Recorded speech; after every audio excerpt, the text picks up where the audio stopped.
listening to Rootbound, a podcast about plants for when you're stuck inside.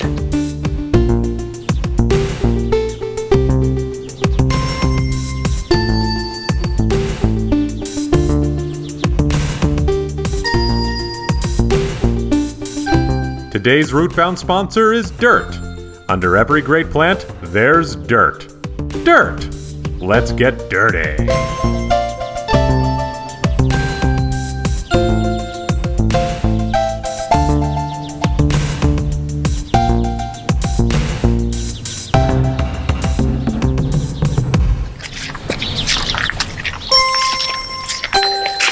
Thank you for downloading Rootbound. My name is Steve, and it might sound a little bit different today because I'm currently hiking through the Shenandoah National Park. And I thought this would be a good opportunity to talk about a really cool app called Seek, S-E-E-K. Have you heard about Seek? It's super cool. Now, this isn't a sponsored segment. Rootbound is sponsored by Dirt and the Sun, among other things. It's not sponsored by Seek, but it's too cool not to mention. Seek is an app that uses a visual machine learning model to identify plants with your smartphone's camera. It's like totally straight out of Star Trek. You just point your camera at a plant, and like 8 or 9 times out of 10, it tells you what that plant is. Excuse me, a little out of breath. I've been hiking a lot. So I'm going to open up the Seek app now, and we'll try it out and see how it works. So I'm opening up Seek on my phone, and I'm just going to aim the camera at a plant, and immediately it tells me it's coralberry. If I take a picture, it will say I've observed a new species, and it saves it to my observations. So it's a little bit like Pokemon, like you got to catch them all, but like catch all the plants.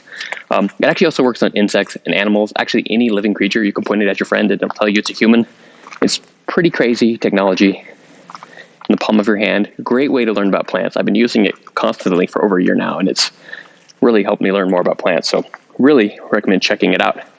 The other thing it does is really cool. If it can't get the plant exactly, it tells you starting with kingdom, so it'll tell you if it's a plant or an animal, and then it works its way up through that classification system.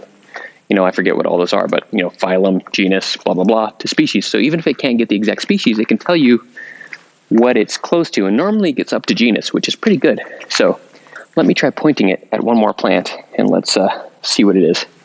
Here's a fern here. What is this fern?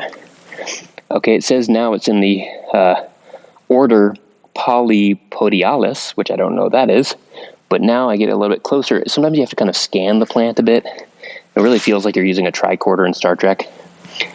And it got it. It's a hay-scented fern, which I actually have already observed back on May 30th, which that's another cool thing. It tells you when you observe plants, and also records the location so you can remember where you saw them. I went to New Zealand last December, and so I have all these cool plants that I found and learned about in New Zealand in the app, and it links to the Wikipedia. It's cool. Download it. It's on Android. It's on iPhone. It's free. It's sponsored by like a bunch of nonprofits and stuff. Also Netflix, I guess. But anyway, it's totally cool. Get it. So with that, I'm going to move on to our guest segment. And for those of you who haven't listened to Rootbound before, the way Rootbound works is, after I give my little introduction here and we talk about something like the Seek app or whatever, then I invite a guest who comes on and tells me about a plant that means something to them.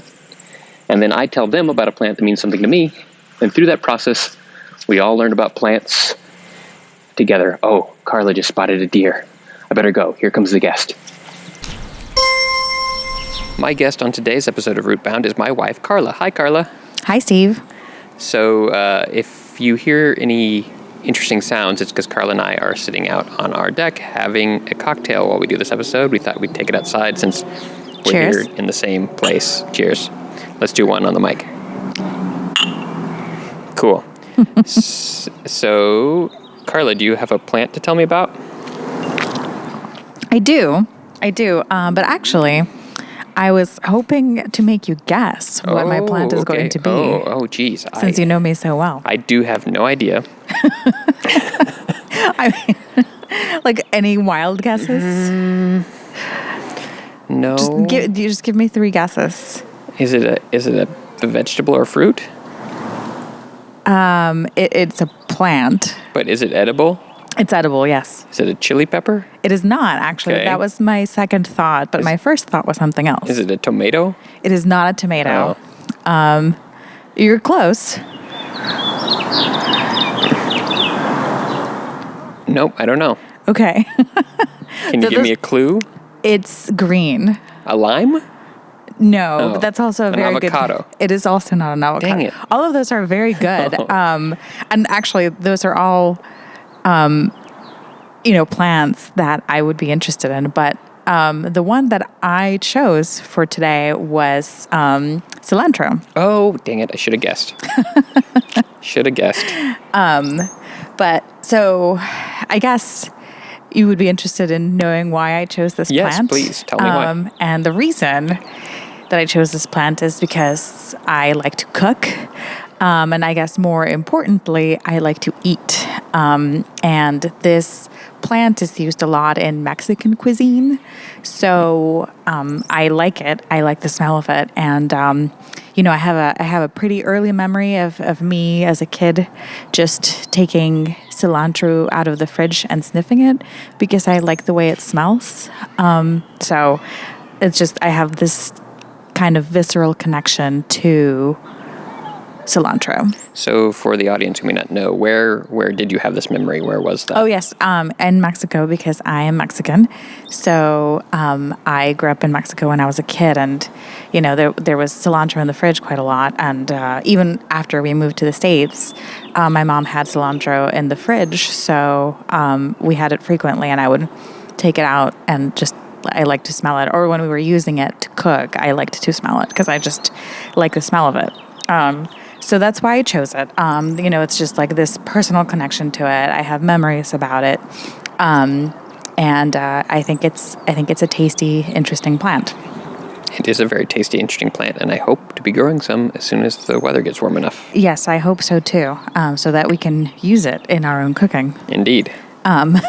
So I picked up a couple of fun facts. I actually knew the second fun fact that I'm going to tell you, which is also, I guess, another reason that I chose this plant. But the first fun fact is a very science-y fun fact, which comes, I hope, as no surprise, given that I have a background in chemistry.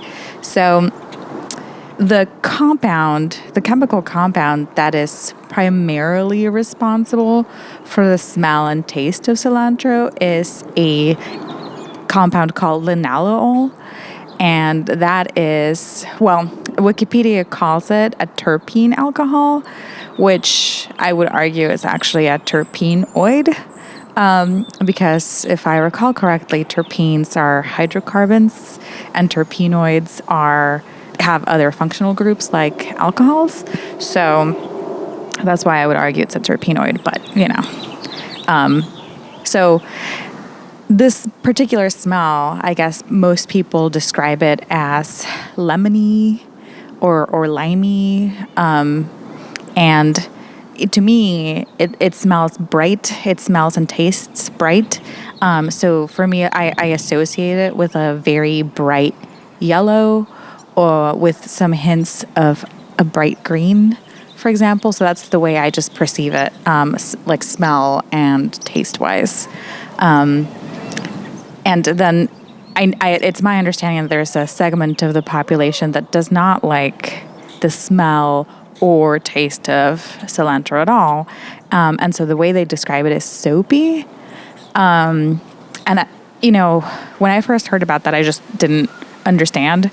I just couldn't see it. And then here's my second memory associated with cilantro is that I once picked up a hand lotion, and it was, I guess it had some like coconut and cilantro smells to it. I don't know if it was meant to have those smells, but then after smelling that, it just kind of smelled a little bit soapy to me. So after that, I'm like, oh, okay, I can see why some people would describe it as soapy.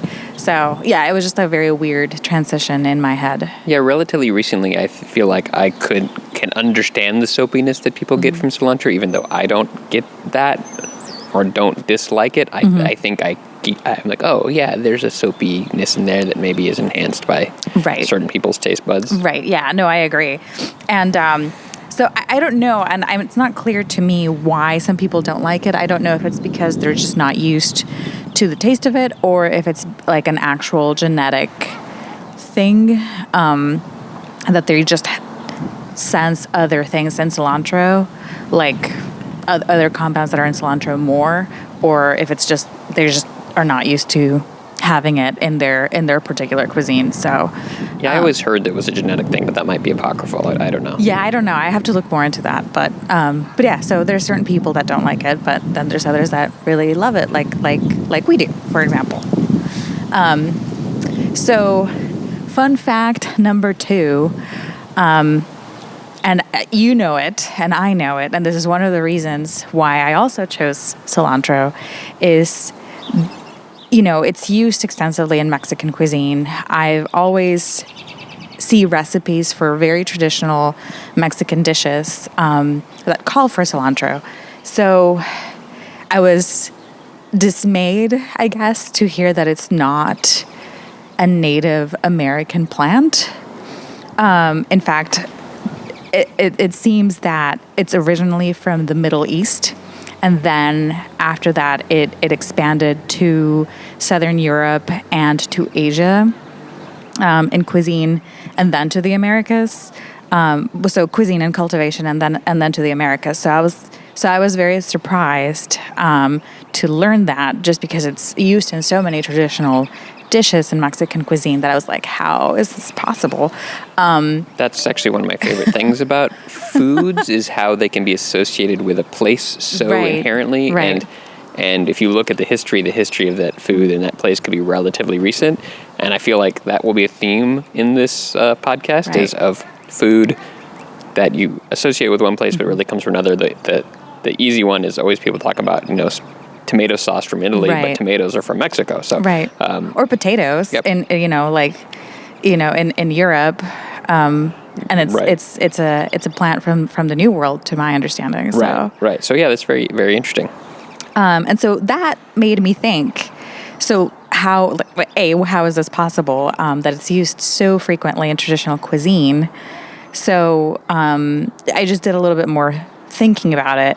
So it means that either it was used in traditional dishes before Europeans arrived, or it wasn't, or something else was used in its place, or it was just introduced into a recipe after Europeans arrived in the Americas. So either it was not present in the recipe before, or nothing that it replaced in the recipe before, or it replaced something else.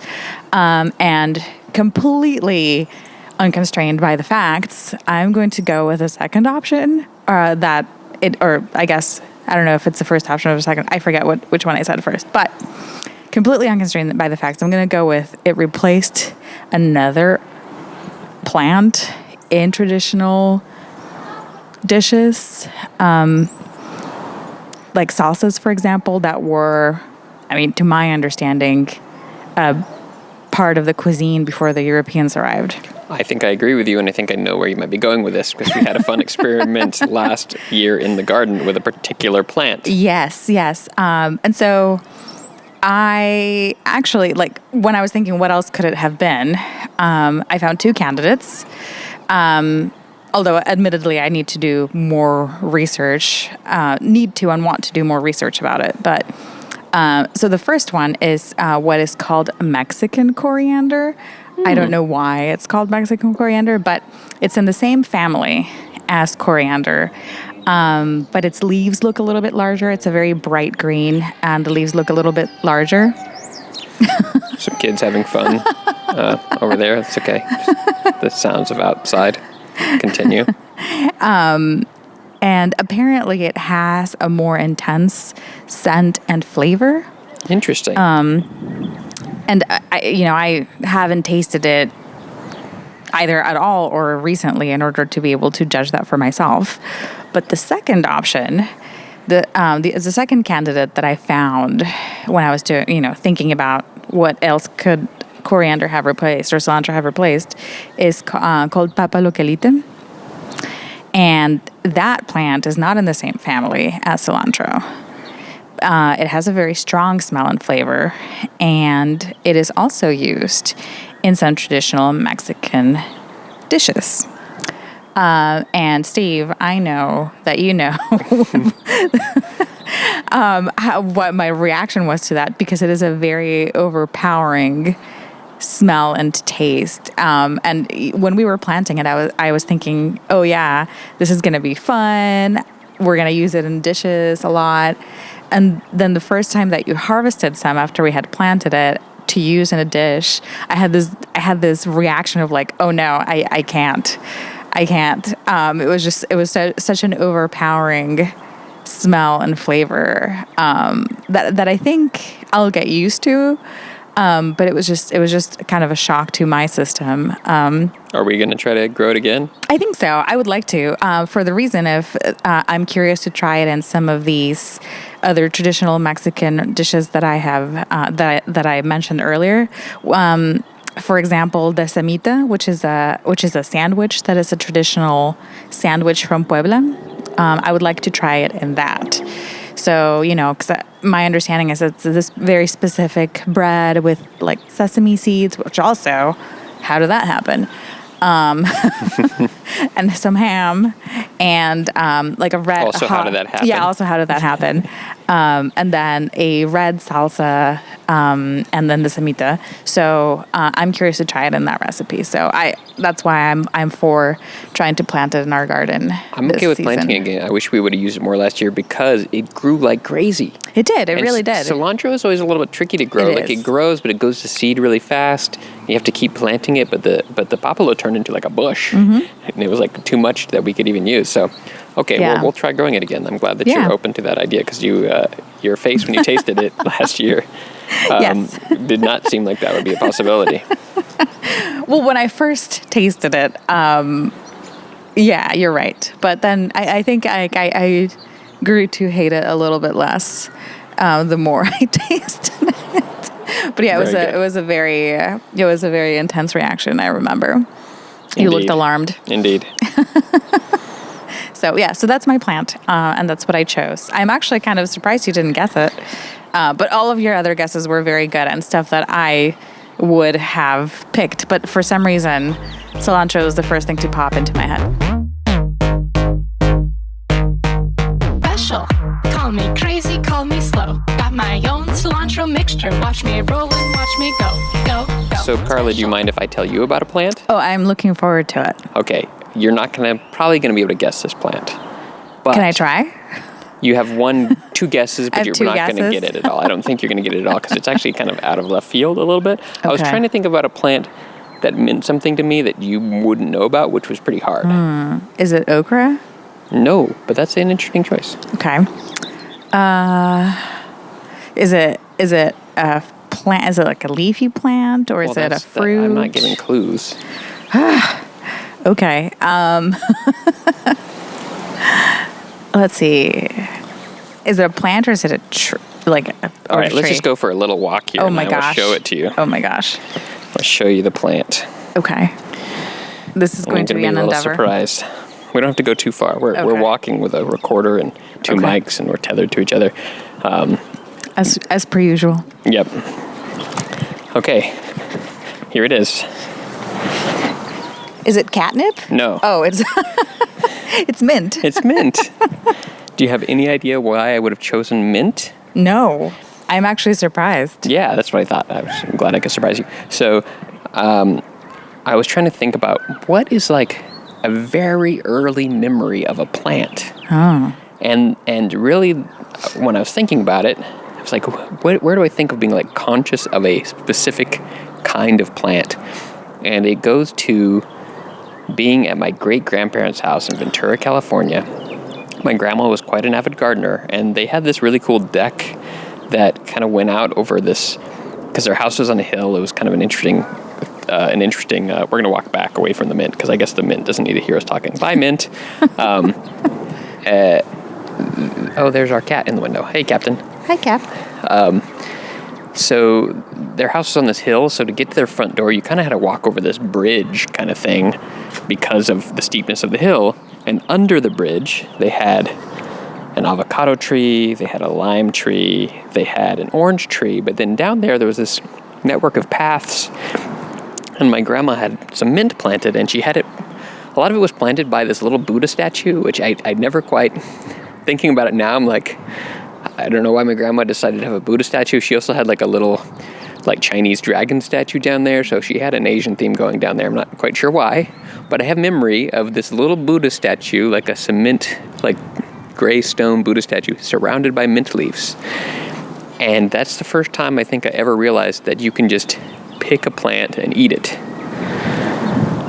And I have a very strong memory about eating mint, and whenever I'd go down there, I would take a bite of mint. And then years later, I was living with my great-grandpa because I was going to college in the area, as you know, and that mint was still down there.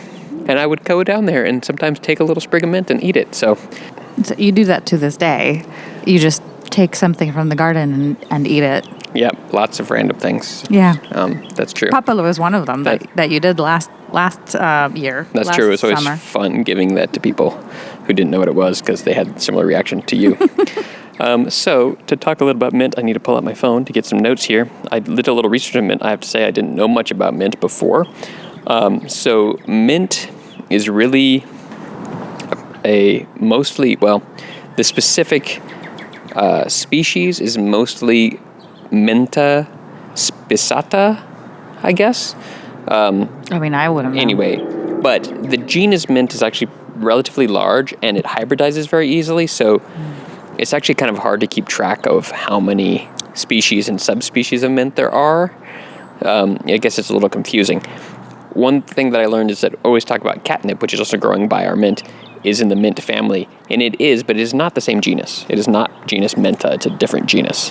Oh, side note. Oh, yes. Do you think that the catnip that is growing at the very bottom is maybe a hybrid of the mint and the catnip? No, I don't think that mint and catnip can hybridize because they're actually further apart than I thought they were. Oh, I see. Okay. That's the one thing I learned, that they're fascinating.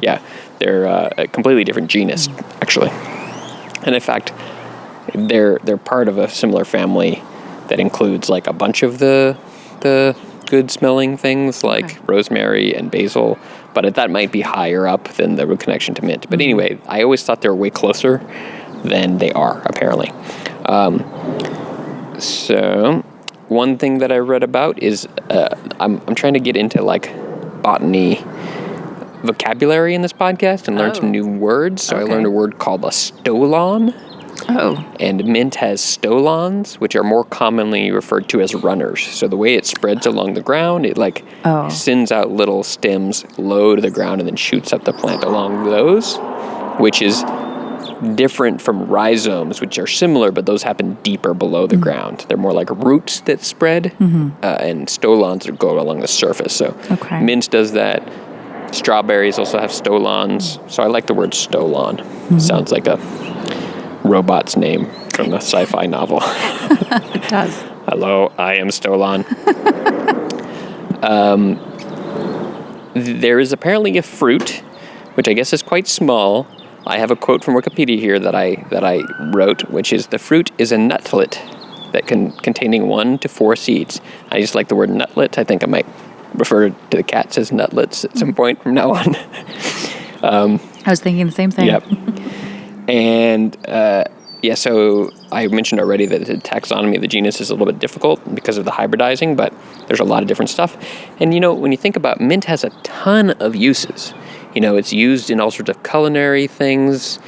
People use it in dishes with meat, but it's also used in tea. It's used in desserts. It's used in toothpaste. It's really kind of like the plant of all freshness, which is interesting. And in fact, in Greek mythology, it was known as the herb of hospitality. Why? I guess one of the things that they used to do is spread mint all around the floor of rooms. And when you stepped on it, the mint smell would come up, because I think rooms were quite stinky back in the day. And this was a great way to make your room more hospitable with the herb of hospitality. Oh. Yeah. Another thing I was thinking about is like, why is the word mint for coin and mint for the plant the same? Turns out it's a total coincidence. They're not related at all. The mint for coins is from Latin, and the mint for the plant is from the Greek. The mint for the coin comes from a word moneta, which is related to some god or something, and the menta actually just has to do with the plant, and there's some kind of Greek myth about a nymph that turns into a plant. Well, anyway, they're not related. Moneta, sounds like moneda, which in Spanish means coin. Right, exactly. So. It's related to that, and it's some kind of... Anyway, so they have no etymological similarity, even though they're the exact same word. And that made me start thinking about the Cure song Mint Car. And I always visualized a light green car. And I'm like, why is this song named a light green car? Do you know? No. I just looked this up just now. So it has nothing to do with the plant. And has nothing to do with the color mint. Oh. It has to do with it being a new car, like a mint car. Oh. And I guess one of the band members was really into cars, and whenever he got a new car, he was super happy. Oh my gosh. And so the band started using the phrase mint car to refer to being happy. Oh my gosh. So, yes. So there's no light green Oh my gosh. vehicle involved in that song, which is not referenced in the song at all. I always pictured that. You're right. I always pictured you're right, like a little light, just almost sea foamy green like a color. Robert Smith driving around in a little seafoam green Jetta, just like I singing happily. A VW Bug. Oh, sure. Is what yeah. I always pictured. Yeah. And they're my favorite band. Yeah, so, I know. So anyway, it has nothing to do with the plant we're talking about. Oh. But anyway, that's what I have to say about mint. That is actually very fun. Thank you for sharing. Well, thank you for joining me.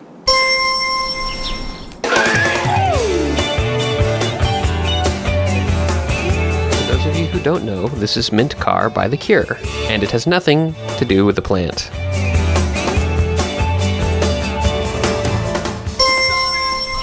Well, that was really fun talking with Carla about cilantro and mint. There's one thing I noticed listening back to the show, that when I was guessing Carla's plant, I basically listed all the ingredients of a salsa except for cilantro, so that was funny. Before we go, I want to play a little bit more of that song that I played just after Carla finished talking about cilantro, and it's a song called Cilantro, which you can hear the intro playing under me right now. It's by a musician named Patricia Taxon, and I think it's a really great song. I found it just trying to find something to play with the word cilantro in it, and this thing popped up, a song named Cilantro, and I was like, oh, great. And I listened to the song, and it's awesome. It's got really out there lyrics, including one lyric about having your own cilantro mixture, and I don't quite know what that means, but I love it. But anyway, the part I want to play right now is a part toward the middle of the song that is instrumental. So here it is. Get ready for some noises. Noises!